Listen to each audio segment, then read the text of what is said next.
Welcome back to the Jacked Up Garage.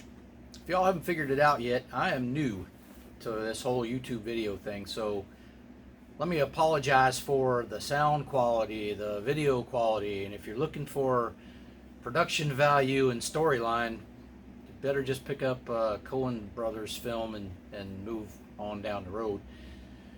So today, what we're going to do is, it's actually several days later, and it's January 2nd, I believe.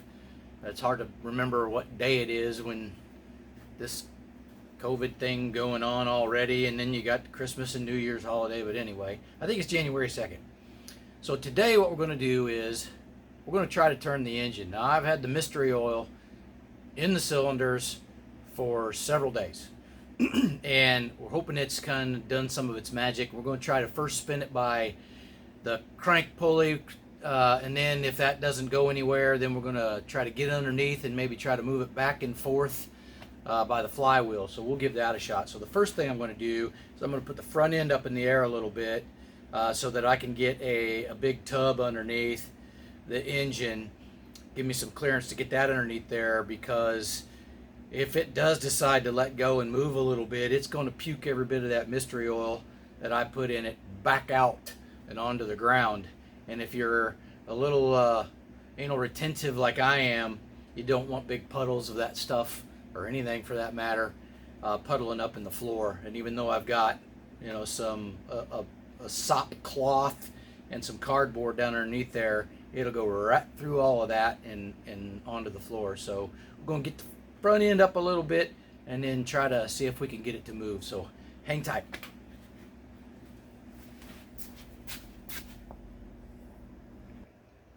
Okay, we are up in the air just enough to get this tub underneath there. And if y'all don't have one of these, or several, go out and get one. They're only like 10 or 12 bucks. I don't know. They're 10 maybe. They're concrete mixing tubs, or mixing tubs, plastic that you get at Menards. I use the heck out of these things. They are so handy for everything that you can imagine. I mean, you can hook a string on one end and put stuff in them and tote them around the yard. They skid real nice. So, but what we're going to use it for is to slide it underneath here in case we get movement and spillage, which would be ideal. So there we go on that. Let me get you set back up over here, and we'll get our breaker bar in our socket, and we'll see if it wants to spin at all. I'm guessing no. And we're going to have to go underneath and try to put a little different kind of leverage on it, on the flywheel, if that's even possible. I haven't been under there to look. So hang on just a second. Okay, so it's the next day. I got called away on other business yesterday. So just as I was getting ready to get some things rolling here, I got hollered at and had to go and do some other stuff. So here's where we're at. We got her up in the air in the front end, so there's room for my belly and room for a puke pan underneath. Now we're going to put a breaker bar and a impact socket on that crank bolt you see down there, and we're going to try to turn it the way it's supposed to be turned. My guess is it's not going to do it, and that we're going to have to go underneath to the flywheel and see if we can move it backwards a little bit, and then forwards a little bit, backwards a little bit, forward a little bit, and then if we can get it to move at all, then we stand a better chance of coming back up here with the breaker bar and just getting a full turn out of it on the pulley. So let's give it a shot. First, let me check my pan underneath here, make sure we're kind of centered up if and when we start losing it. All right, here we go.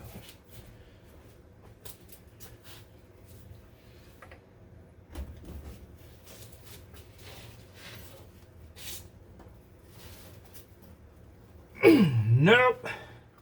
She ain't going nowhere. I might get a bigger breaker bar. Get more leverage here.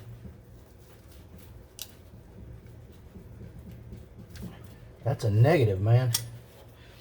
Okay. Well, let me get us set up underneath. Take a look and see if we can't move it from there. And also want to make sure that that starter's not engaged. I don't know why it would be. Because if it's engaged and locked up, then that's more drag on the motor. So we will see.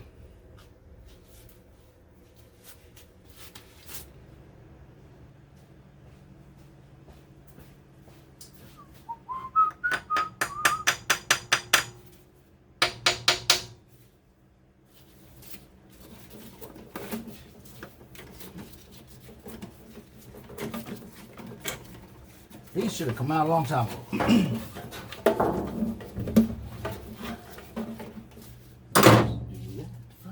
Priorities. Oh, come on now. I have to climb up in there. Get them out.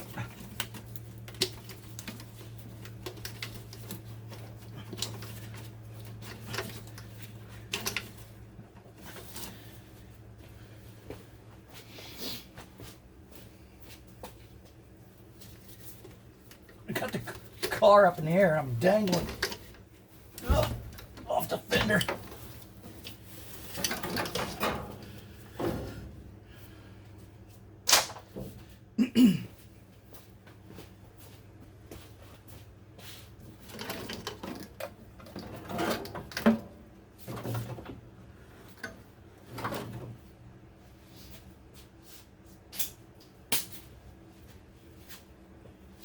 This linkage.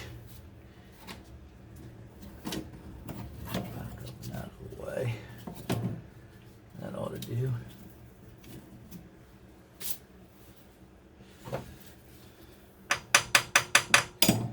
Hey Jimmy, why are you smacking that thing for? That helps to break the rust loose. That's why. Give it a couple of wraps where you can.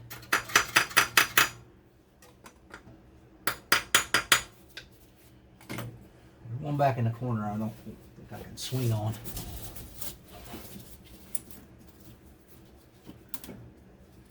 There's too much crap in the way.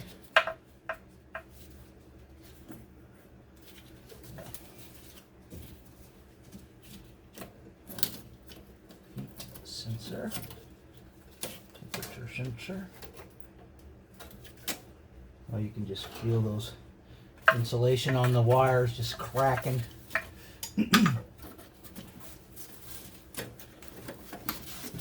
Come on.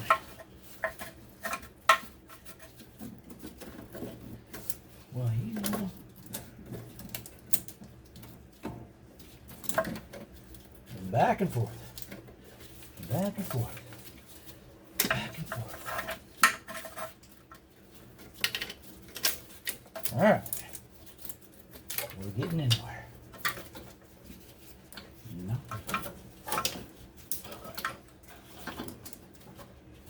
Didn't need that. All right.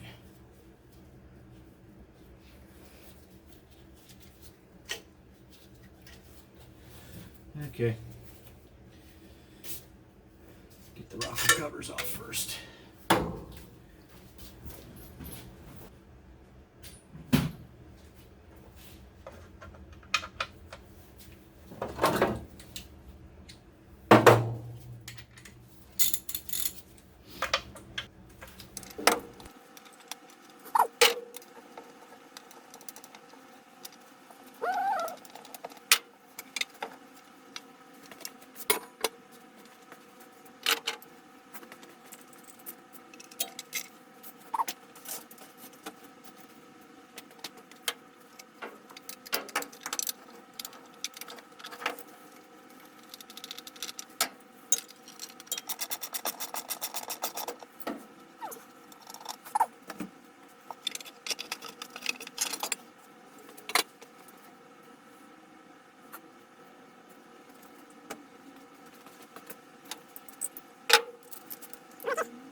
You little shit.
Let's continue.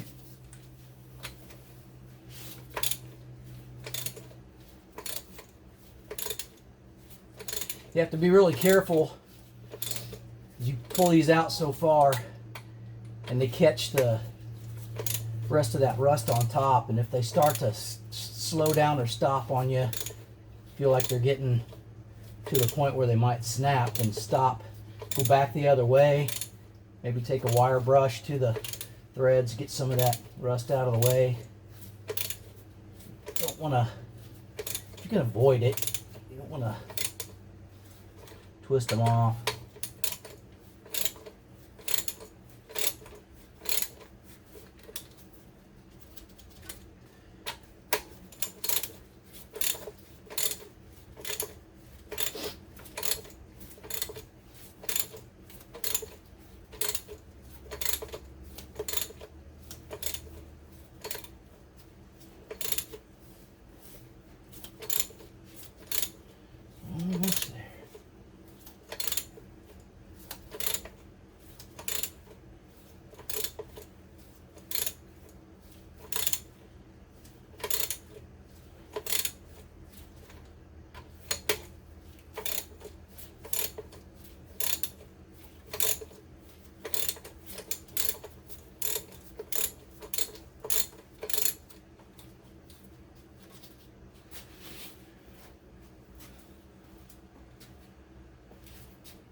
Another important thing I like to do, and everybody should do it, turn into anything, especially that which you are not really familiar, take a crap load of pictures. I'm taking video. Hopefully I don't lose the video. But I also do have a motor's manual, and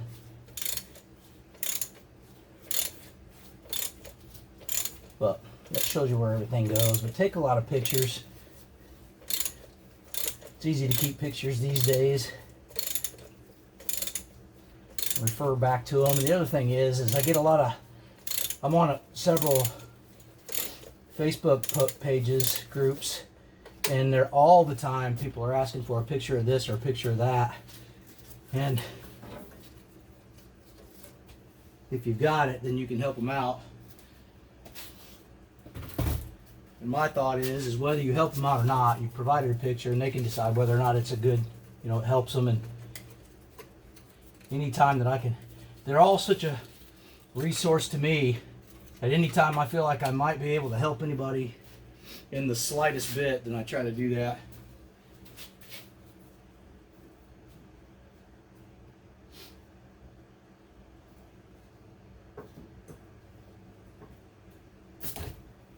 Had this 58 Buick, and belonged to a Facebook group for 58 Buicks. And I remember one winter, there was a guy somewhere, I don't know, Pakistan or somewhere, was doing one, and he needed some pictures of, I think the transmission coolant lines.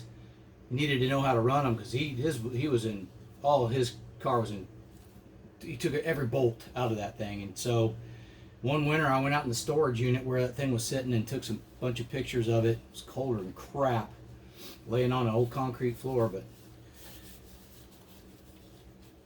he needed help and I had the time and got him some pictures. But anyway, so help other people out with their projects. I mean, it's fun to sit and watch people banter back and forth, and you know, you start a Facebook post and some people are just, they're just mean.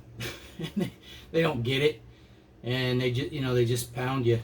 But who cares? I mean, you know, you're not doing this for anybody but yourself. So I mean, take the advice from people. If somebody says, yeah, you shouldn't do it that way, that's stupid, disregard. Do what you want to do. It's your car, it's your stuff. Do what you want to do. Take advice from the people that know, and just don't listen to the people who just want to tell you you're doing everything wrong, because honestly, there is no right way, one right way to do any of this. There's 1,000 ways, and I've already got people telling me, just throw that motor away, go get another one. Well, that's not what this is all about. The whole reason I'm doing this is for the challenge, just to see if I can take this thing that had been sitting for 50 years, clean it up, get it turning, get it spinning, get it running, get it driving. I mean, that's the trick. I mean, if you can do that, then you really feel like you've really accomplished something. I mean, it'd be easy just to yank this thing out and go get a crate 350, whatever, throw it in there. That'd be the easy part, but what fun is that? All right, break time's over. Union break's over. See if I can get to that back one without laying up in there. This one was pretty loose, thank goodness. Yeah, see? Somebody's smiling on me. The hardest one to get to is the loosest one. Let's see if I can finger roll that out of there yet. Open jack.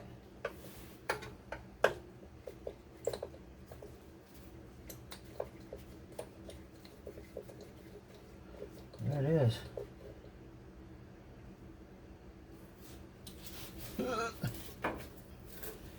And the washer. 1, 2, 3, 4, 5. 1, 2, 3, 4, 5. That should be all on this side. Reverse.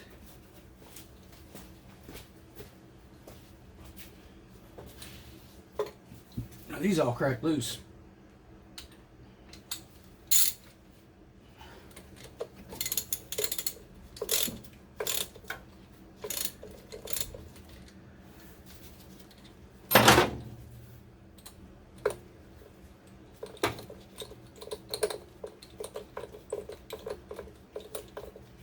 that noise you keep hearing isn't something falling. There is a missing bolt from the fender strut down to the inner fender. I don't know why it rusted off, or it's a clean, it's clean, but it's not there anymore. It spooks me every time. I feel like the damn car's falling off the jacks.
Towels.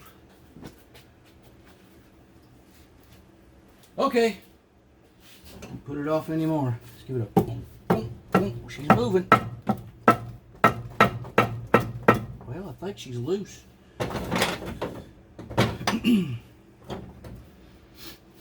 Okay. Probably gonna break my back. Probably gonna yank a wire or something with it. Let me put this down over here and we'll pull it off there.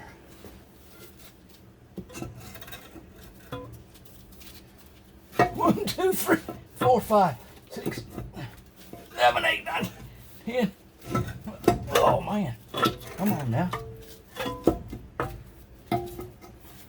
Wow. God bless. Yep, there with the back. Oh, God almighty. Hey, remember what I said about the bolt that was supposed to hold the other half of that? What's your dinger on? The other half of the spark plug grommet? I said, it's going to be down in there. And I'll be doggone. For John's sake. She's in there. I think I see a coon turd, a couple mouse skeletons. There's a human femur, or finger bone rather. Someone left in there. It's non-magnetic. It is non-ferrous. Now, what else might be in there that would warrant me running this damn magnet through there and picking up all kind of nasty stuff? I don't think I'm going to do it. I can't imagine anything that I'm missing that might be in there. You know, maybe I should leave that camera going the whole time I'm cleaning and stuff, because that's so satisfying. And I guess if it's satisfying doing it, it might be satisfying watching it. Look at that. What do you think there? I think that's clean enough to pull that valley cover up and see what's going on under there.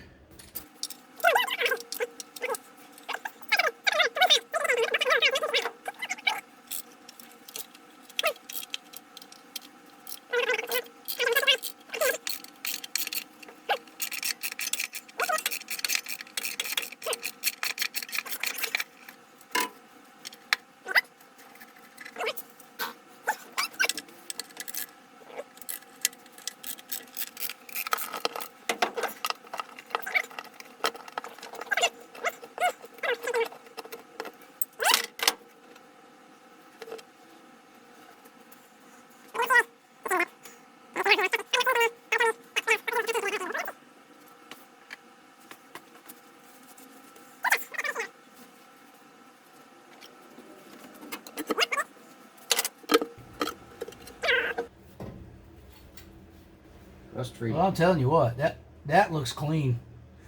I'll bring you over here and have you look down in there. That's kind of amazing, really.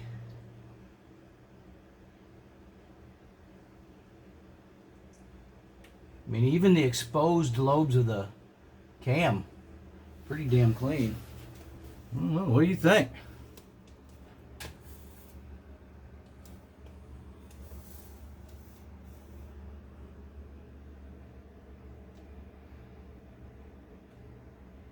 I mean, I have people telling me to just pull this thing, pull that motor, throw it over in the creek, bury it in the backyard, say a prayer over it. But I'm telling you, judging from what I see,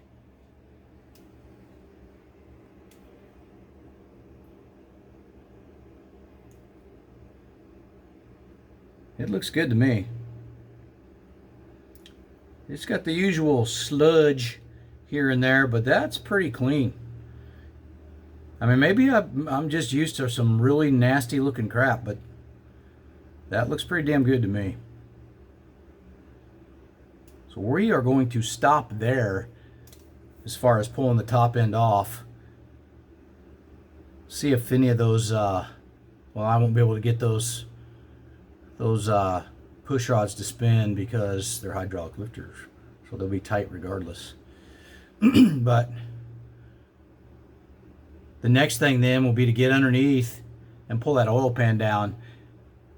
The only problem we're going to have is I don't have room to get you under there, so I'm going to do that on my own. And then if I can get the phone down under there, because that's what I'm using. I don't have no fancy digital stuff. If I can get the phone down under there and have you give you a bird's eye view, then I'll do that. But so, other than that, I'm just going to have to do it, and I'm going to have to take my word for what I saw. All right. Well, I will catch up with you later.